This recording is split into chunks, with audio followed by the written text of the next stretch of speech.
So this morning, Evan Swift and I went through and tested his lie angles and his irons. He got new clubs last year, and we worked on his swing a little bit. So this spring, we were just testing to see if they still had the same lie angle, or if his swing had changed enough to warrant a new lie angle. And his comments, you'll see, he says he misses to the right, and we'll see how his lie angles tested out. But I wanted to stress to you sometimes that you may have to do the same thing, and it's quick, it's painless. Your pro can do it, or you can even do it yourself. But if you're getting new clubs, you got to make sure you test lie angles. So if you've just bought them and you grab them off the rack, you can still test them, and if depending on the hosel that's on the bottom of the club, you can bend them to fit you. Two, if you've got old clubs and you're not going to give them up, but you want to make sure that they're still okay, especially if they're forged, they bend over time. Three, if there is sometimes one club in your bag that's always hooking or always slicing, it doesn't really match up with the rest of your set. It could be a lie angle.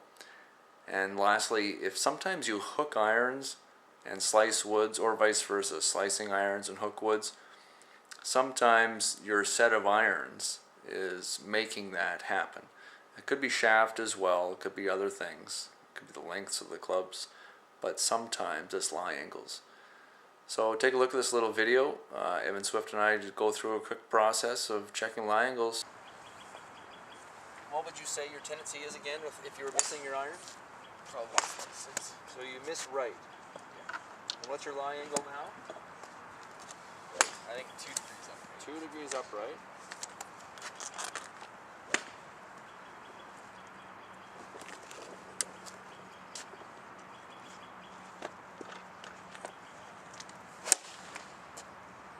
You feel like you have to work really hard to make the ball draw back to the target?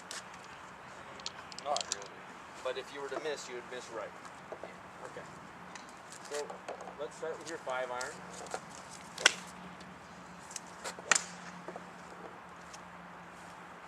The goal on these is to be balanced. I don't want you to try to make it go straight or right or left.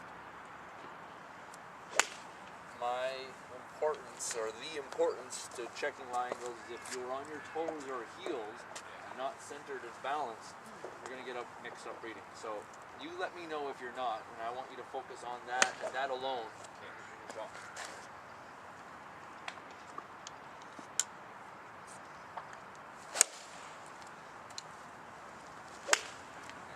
So we're going to go to your 4 iron, and then 3 iron, and then go 6 to wedge, okay?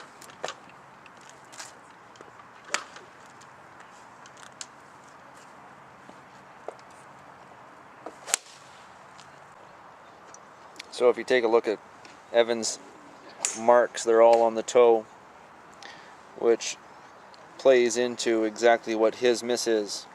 He misses right. Like the blended set, or the ones that are exactly like yours? Here's a blended set. Where's my 5 iron? This is why lie angles are so important. Lie angles directly affect face angle. With your face being square straight down the target line, or sorry, your lie angle square and your face square, no problem. You hit it straight. You can kind of see that, all right? But as you change lie angle without changing face, your true face points left. Here's Evan Swift.